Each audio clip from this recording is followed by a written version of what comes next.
Mbanje kugusuhuza aho ukurikiye Sogo TV show aho uri hose, nizere ko umeze neza cyane, nizere ko ikomeje kubana nawe muri gahunda zawe za buri munsi, by'umwihariko wowe wakanze subscribe ndagushimira bikomeye cyane, ndetse nawe udahwema gukurikirana inkuru zigiye zitandukanye tugenda tugutegurira umunsi ku munsi. Gusa niba ukigera aha ngaha ubwa mbere cyangwa se ukaba utarakana subscribe, ndagusaba kubanza ukayikanda kugira ngo tujye dukomeza tubana gatanu ku kandi. Nibigoye no gukanda kuri buti y'umutuku, warangiza ukakana no kuri notification kugira ngo ujye ukurikirana amakuru ku gihe kandi bikoroheye.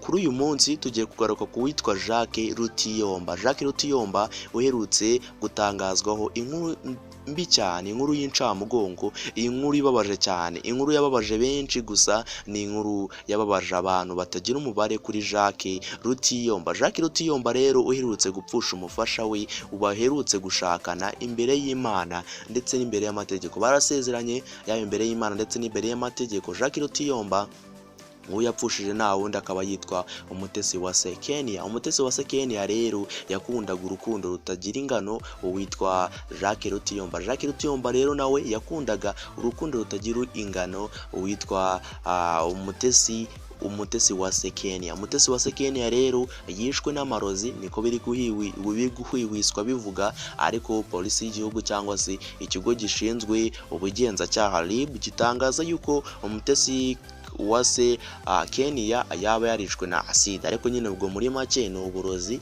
usibye yuko babanze kubitangaza uko batabibonye. Umutesi wa Kenya rero yapfuye urupfu rubabaje cyane, yapfuye urupfu rwababaje abantu, yapfuye urupfu twavuga yuko rutunguranye cyane. Ubundi ijoro rya mbere yari muzima, bameranye neza nk'uko umugore n'umugabo baba bameranye neza, nibwo ariko uwitwa Jacques Rutayumba yaje kubona umutesi wa Kenya arwaye, ariko atarwaye cyane, amugira inama yo kujya kwa muganga. Icyo gihe nta n'akazi, ko yari afite akazi, yamwohereje kwa muganga. Umukobwa igihe ageze kwa muganga birakaraba ibindi indwara irakomeza irakara. Nibwo rero uyu mukobwa yarwaye, ajya mu bitaro, yitabwaho n'abaganga. Gusa umuganga wamwitagaho yavugaga yuko ashobora kuba yararozwe. Nubwo yarozwe rero, yarozwe rwose, amaze gusezerana imbere y'Imana ndetse n'imbere y'amategeko ko bazabana akaramata, mu gahinda kenshi ndetse no mu gahinda kenshi cyane. Jacques Rutayumba yavuze yuko nta muntu yabona usimbura umutesi wa Kenya, bitewe n'uko urukundo bakundanaga, bitewe n'ibibazo banyuranyemo, bitewe n'igihe cyose bakundaniye. Umutesi wa Kenya yababaje uwitwa Jacques Rutayumba, kugeza aho Jacques Rutayumba avuga ati njye nta wundi muntu nzashaka usibye yuko nzagumana urukundo nakundaga, uwitwa umutesi wa Kenya. Abantu benshi rero bakomeje kuvuga yuko uwitwa Jacques Rutayumba yakishakira undi mukobwa bakundana, bakajya mu rukundo, bagahita bishakanira, ibi byindi rwose akabyibagiza, kuko ibyabaye byararangiye.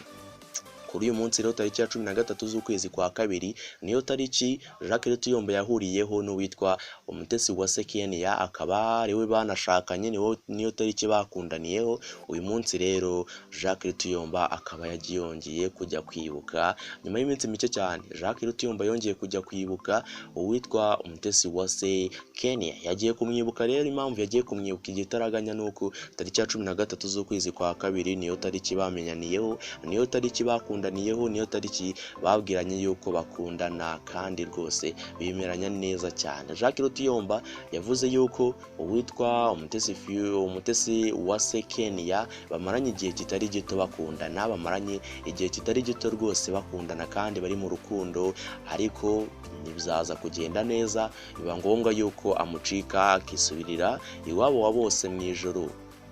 Jacques Rutayumba rero kuri uyu munsi yagiye gusura, amushyiriye indabo, aziterekayo, aramwibuka.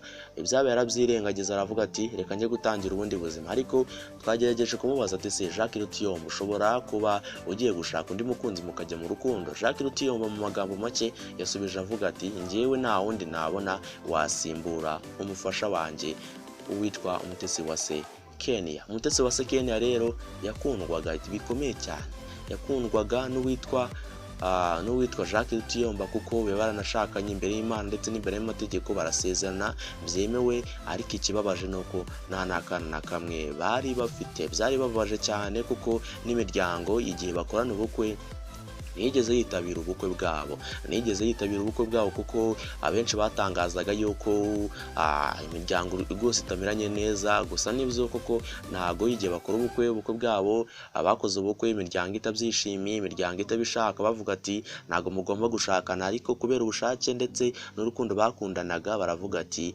rwose twebwe tugomba gushakana.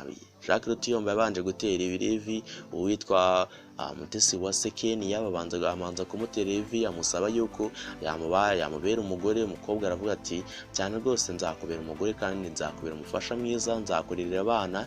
Ayo magambo yose nubwo yavuze ariko byaje kurangira nabi rwose, biza kuzamo satani rero. Ariko abantu benshi bakomeza kwibaza ati se Jacques Rutayumba azapfakara na undi mugore azashaka?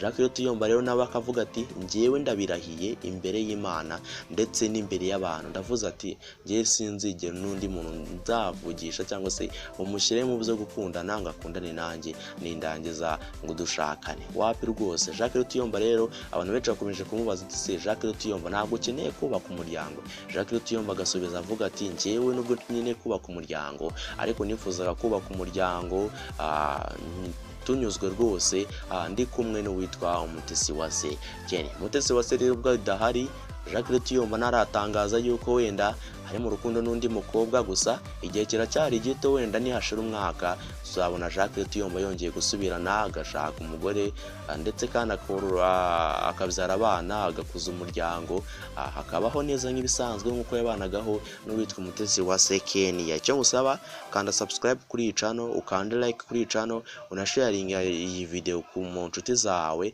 umuntu wese uzi yuko yababajwe n'uru rupfu rwa Umutesiwase Kenya. Niba uzi rero kuri urupfu rwakubabaje, kanda subscribe ujye ukomeza ukurikirana inkuru zigiye zitandukanye zigenda zivugwa hirya no hino mu mpande enye zigiye zitandukanye z'igihugu ndetse no hanze y'u Rwanda, amakuru y'abastari, amateka y'abastari, inkuru ziba zagezwe ibanga n'ahangaho bisanga kuri Sogo TV show. Ciao, Imana ikomeze ibane nawe.